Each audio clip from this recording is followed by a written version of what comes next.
Conflit d'intérêts et communication politique, l'affirmation de Jean-Luc Mélenchon sur Telegram nie l'actionnariat parlementaire à une inertie politique sur les prix des carburants. L'accusation publique de Jean-Luc Mélenchon, diffusée via sa chaîne Telegram, crée une tension immédiate entre la transparence financière des élus et la politique énergétique.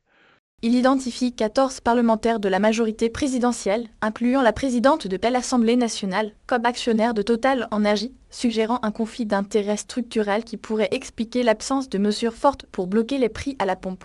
Cette charge, habillée des hashtags Total et pétrole, utilise la viralité propre à Telegram pour transformer une question complexe de gouvernance en un récit politique percutant, directement adressé à l'électorat de la France insoumise LFI. L'urgence est fabriquée par la menace des méchantes langues, anticipant et amplifiant un potentiel scandale d'opinion. L'ère Telegram. Arène de la narration politique, la plateforme évolue d'un outil de messagerie privée vers une infrastructure médiatique centrale pour le discours contestataire.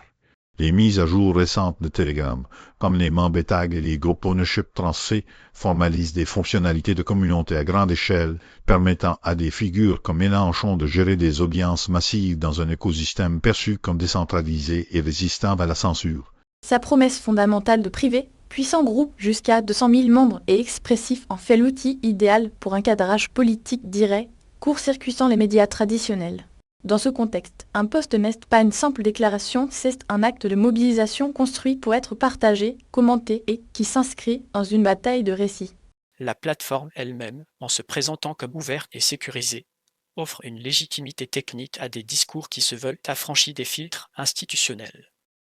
Anatomie d'une accusation stratégique, Mélenchon fusionne un fait vérifiable et déclaration d'intérêt avec une insinuation politique pour construire un cadre narratif cohérent et délétère. La force de l'argument ne réside pas dans la preuve d'une action concertée, mais dans la connexion plausible établie entre un intérêt financier personnel et une politique publique.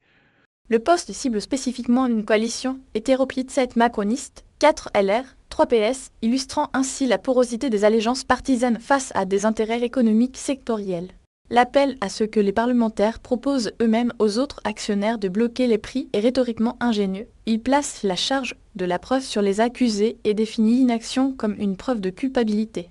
Ce mécanisme utilise la logique de la transparence radicale promue par les réseaux comme Telegram pour imposer un nouveau standard de responsabilité politique, où toute connexion, même légale, devient potentiellement suspecte.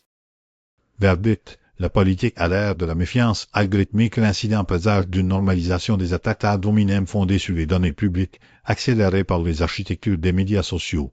La trajectoire est claire. Les déclarations d'intérêt des élus, autrefois cantonnées au journalisme d'investigation, deviennent des data-points immédiatement mobilisables dans des récits de conflits d'intérêts diffusés en temps réel.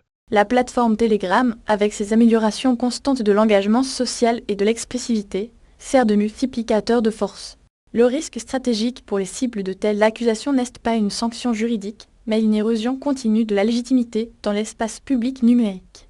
La contre-mesure ne peut plus être uniquement un démenti, elle doit impliquer une refonte de la communication sur les conflits d'intérêts potentiels et une présence tout aussi agressive sur les mêmes canaux.